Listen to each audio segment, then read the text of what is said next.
मनीष, मैं जब बातचीत करने के लिए सोच रहा था आपसे तो मैंने सोचा क्या पूछूं क्या बात करूं। तो मैंने आपका ना ट्विटर बायो देखा, उसमें एक वर्ड आपने लिखा है प्रोबेबिलिस्ट।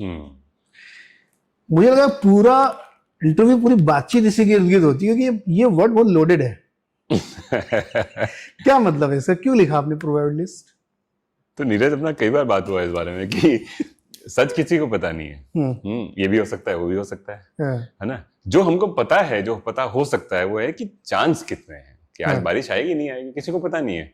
लेकिन फिर भी कुछ तो तरीका है ना कि ये बोला जा सकता है कि 70% लग रहा है कि बारिश आएगी, है ना।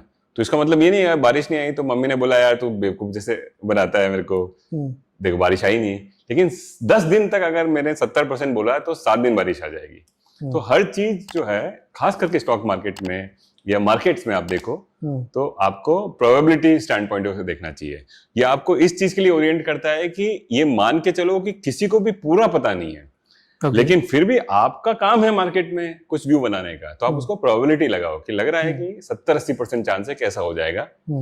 लेकिन इसके साथ में एक और चीज आती है फिर कि अगर चीजें चेंज हो गई तो आपको अपना व्यू चेंज करना पड़ेगा कि 70-80 से वो 30 भी हो सकता है, 40 भी हो सकता है, 50 भी हो सकता है। तो हमारा मार्केट में काम है रोज आंखें खुली रखने का, कॉशियस, और रोज अपनी प्रोबेबिलिटी चेंज करते रहने का और उस हिसाब से अपनी पोजीशंस को मूव करने का। बावजूद इसके कि आप इन्वेस्टर हैं। हाँ बिल्कुल। कुछ लोग कंफ्यूज हैं कि ट्रेडर वाली बात कर रहे हैं कि रोज सुबह उठ के देखना है। नहीं, आप इन्वेस्टर हैं तब भी आपको मौका परस्त कह सकते हैं।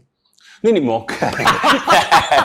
मौका देखो, कोई जो शहंशाह है इन्वेस्टरों के, वॉरेन बफेट, उनको भी आप देखोगे तो वो भी तो लेते हैं बेच देते हैं।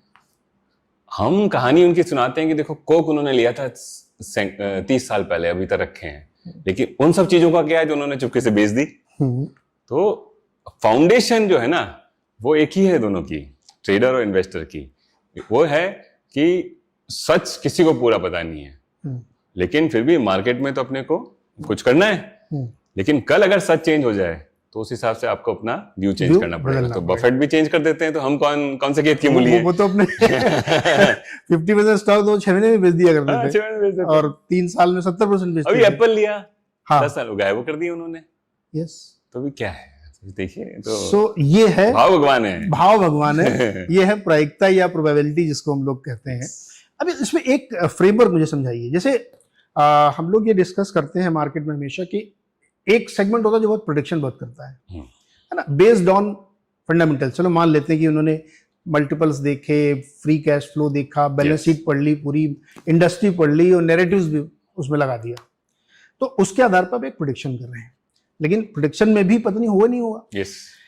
तो मार्केट में एक राइट फ्रेमवर्क क्या अप्रोच होना चाहिए कि आप रिएक्शनिस्ट हैं रादर की प्रोडिक्शनिस्ट हैं। आपकी आप दिन भर भविष्यवाणी करते हैं, या आपने 3 साल की भविष्यवाणी की, 6 साल की, और आप उसमें अपनी पोजीशन बनाते हैं, या फिर आपको लगता है कि नहीं मार्केट ऐसा करेगा तो मैं ऐसा करूंगा। बिल्कुल। क्या फ्रेमवर्क क्या होता है? तो दोनों चीजें देखो। सबसे पहली बात तो है कि पैसा बनाना बहुत मुश्किल है, तो ये सबसे पहले आदमी को शुरू होना चाहिए कि कोई भी सस्ते में पैसा नहीं बनने वाला है। लोग तो कहते हैं कि लेके बैठ जाओ पैसा बन ही जाएगा।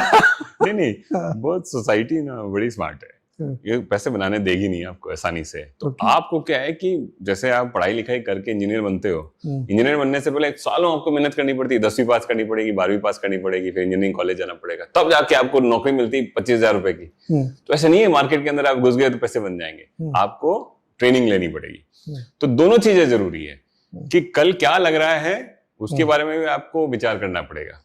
ठीक है, ऐसा थोड़ी है कि बिना कल को जाने हुए आप आज लें नहीं लें, क्या चीज लें, ये सब चीज के ऊपर आपको विचार करना पड़ेगा। और दूसरा, कल वैसा ना हो जैसा आपने सोचा है तो आप क्या करोगे, ये भी आज ही विचार करना पड़ेगा। जो ये मतलब अलग अलग टहनियां हैं सच की या फ्यूचर की, कि ऐसी टहनी अगर ऐसे निकली तो ये करूंगा, वैसी टहनी निकली तो ऐसा करूंगा।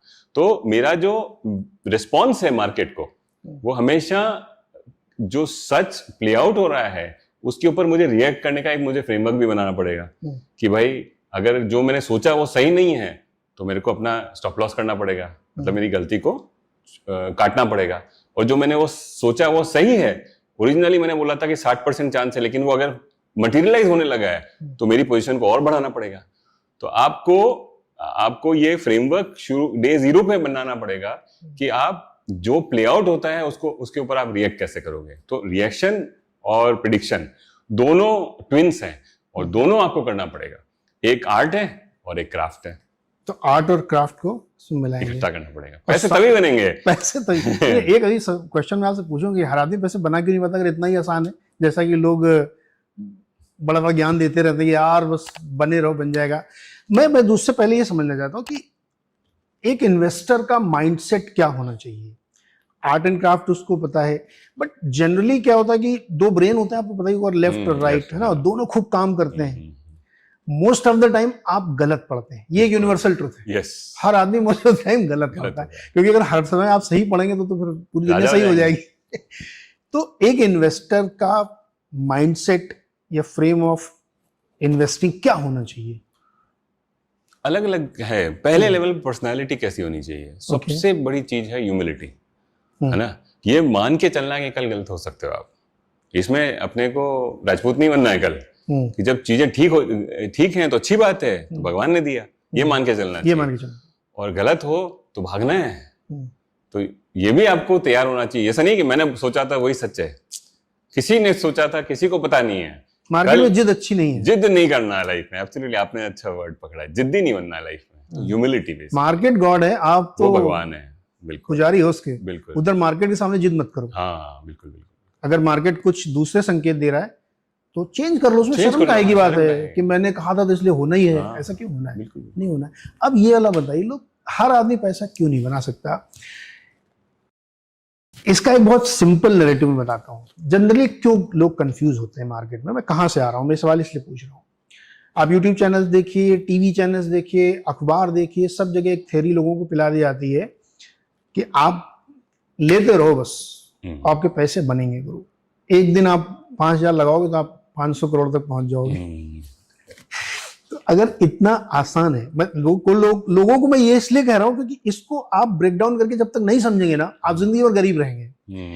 क्यों हर आदमी पैसे नहीं बना सकता? What is the reason? वो यूनिवर्सल ट्रूथ है एक्चुअली। वो क्या है कि कैसे बात करें इस बारे में, बेसिकली ये फैक्ट ऑफ द मैटर है कि बहुत कम लोगों के पास में बहुत सारा पैसा होगा और अक्सर लोगों के पास में कुछ भी नहीं होगा। क्यों? यही तो क्वेश्चन है। ये सच है। हाँ।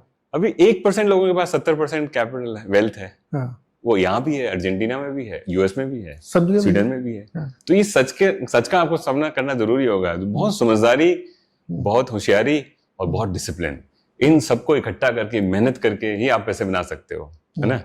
ये बेचारा एक ऑटो वाला चला रहा है, दिन भर मेहनत करता है, तब जाके उसके 100-200 500 रुपए बनते हैं। स्टॉक मार्केट में ऐसा मतलब आपको आसानी से थोड़ी पैसा बनाने देंगे एक्चुअली, है ना। तो स्टॉक मार्केट या कोई भी मार्केट हो, आपको उसको एक शेयर समझना चाहिए कि अगर आप अलर्ट नहीं रहे तो वो खा जाएगा।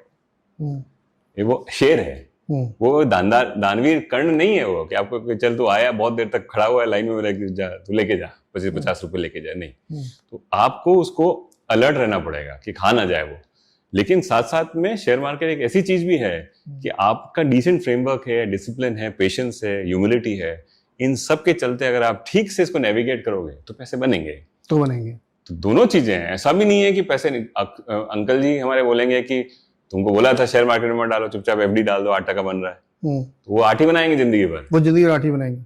और एक लड़का जो है बोले पापा क्या करते हो, 8 बनाते हो, मैं तो 80 बनाऊंगा हर साल, डूब जाएगा वो। तो दोनों सच हैं, बीच में कहीं निकालनी पड़ेगी गली। ये जो 12-15% का एवरेज रिटर्न बनेगा ही, ये एवरेज है, ये एवरेज है। इसका मतलब क्या है कि राकेश झुंझुनवाला ने अगर 20 टका बनाया तो उसके सामने 25 ऐसे लोग हैं जिनके अंडा बने हैं, तभी तो 12 मार्केट ने बनाया। मार्केट का लॉ क्या है, 12 बनाऊंगा मैं सबके लिए। हाँ। लेकिन कोई आदमी ज्यादा शाना था, उसने 20 बना दिया। हाँ। बहुत होशियार था वो। तो इसका मतलब ये रिटर्न लेवल पे 0 सम है, तो इसका मतलब उस 20 के एवज में कोई एक ऐसा आदमी भी होगा जो 0 बनाएगा, तभी तो उसके 20 निकलेंगे एक्चुअली। सो दोनों इकट्ठे करके 12 बना दें। तो इसलिए शेयर मार्केट को मैं शेयर क्यों बोला, इसलिए क्योंकि शेयर मार्केट तो इनएनिमेटेड है, वो थोड़ी कोई आदमी जो खा जाएगा। लेकिन शेयर मार्केट में बहुत सारे लोग हैं, बहुत होशियार लोग भी हैं जो 24 घंटा ये काम करते हैं कि कहाँ अपॉर्चुनिटी मिले और मैं थोड़े से आम तोड़ लूंगा। लेकिन वो अगर आम तोड़ लेंगे तो किसके आम है वो? अगर वो ज्यादा आम तोड़ दिए तो इसका मतलब आपको तो निमोली भी नहीं मिलेगी।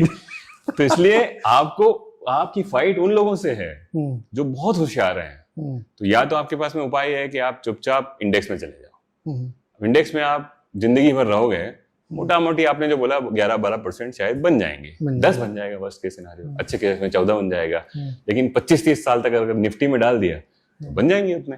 आप खुद अपनी होशियारी करोगे तो फिर आपको ये जानना पड़ेगा कि आपके सामने बंबई में, दिल्ली में ऐसे कई सारे लोग बैठे हैं जो 24 घंटा ये काम कर रहे हैं। आप ऐसा नहीं कर सकते कि 8 घंटा रेस्टोरेंट चला दूं और शाम को ऐप खोल करके चलो 1-2 चीज खरीद लेते हैं। इससे फिर पैसे नुकसान होने का ज्यादा मतलब प्रोबेबिलिटी है। बेसिकली जितना इन्वॉल्वमेंट उतना पैसा।